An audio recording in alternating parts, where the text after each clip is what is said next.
Esse tema é bastante delicado, porque eu confesso que quando a gente fala de complicações, já gera um monte de sentimentos aqui dentro, né?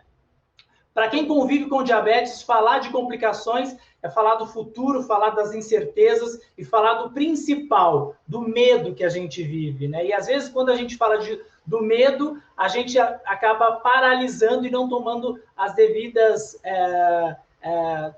as decisões necessárias para controlar o diabetes. Hoje a gente quer falar sobre o que muita gente não fala, né? Sobre as complicações.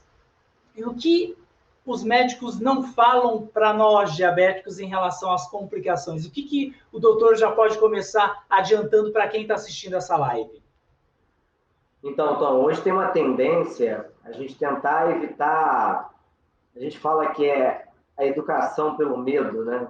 Aquela coisa de, olha, se você não se cuidar, né, que era muito comum antigamente, né?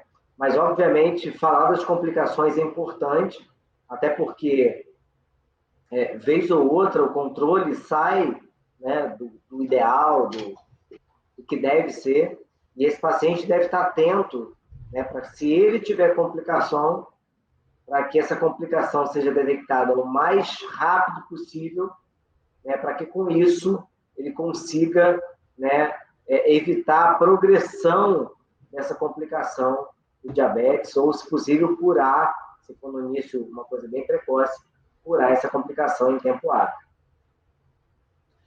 E a gente já, quando recebe o diagnóstico, aliás, né, antes mesmo de receber o diagnóstico, eu lembro quando eu era pequenininho, eu ouvia falar, né, sobre diabetes e nem sabia do diabetes tipo 1, tipo 2, de todos os tipos de diabetes, né? E o que eu lembrava era o seguinte, né, diabético tem problema com cicatrização, o diabetes tem problema com a cegueira, né? O diabetes fica cego. E, na verdade, assim, dizer que todo diabético vai ficar cego é uma verdade, é uma mentira? O que a gente pode dizer? Na verdade, eu já posso adiantar, é uma mentira, né? Dizer que o diabético vai ficar cego. Sim, uma super mentira, né? Então, assim, o que traz a complicação é o mau controle. Inclusive, assim, tem uma coisa histórica interessante da gente comentar. Tem um estudo que o objetivo dele, além de vários, era responder um pouco isso também.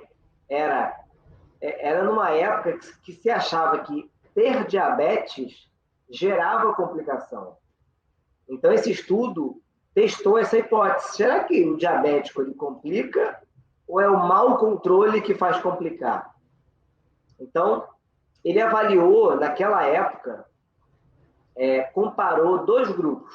Um grupo que tratava, que eles chamavam antigamente de tratamento intensivo, que é aquele tratamento que se faz hoje, que é o tratamento para deixar a glicose controlada.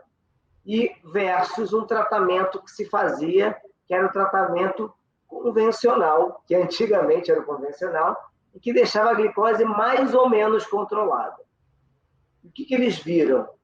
Que a cada 1% de redução de hemoglobina glicada, que é aquele exame que reflete a média da glicose nos últimos 3 meses, eu reduzo mais ou menos 25% de chance de complicação microvascular, que é aquela complicação do olho, do rim, né, de amputação. Então, você vê que o indivíduo pode, inclusive, ainda estar fora da meta, mas se ele baixar 1% de hemoglobina glicada, ele já reduz o risco dele bastante.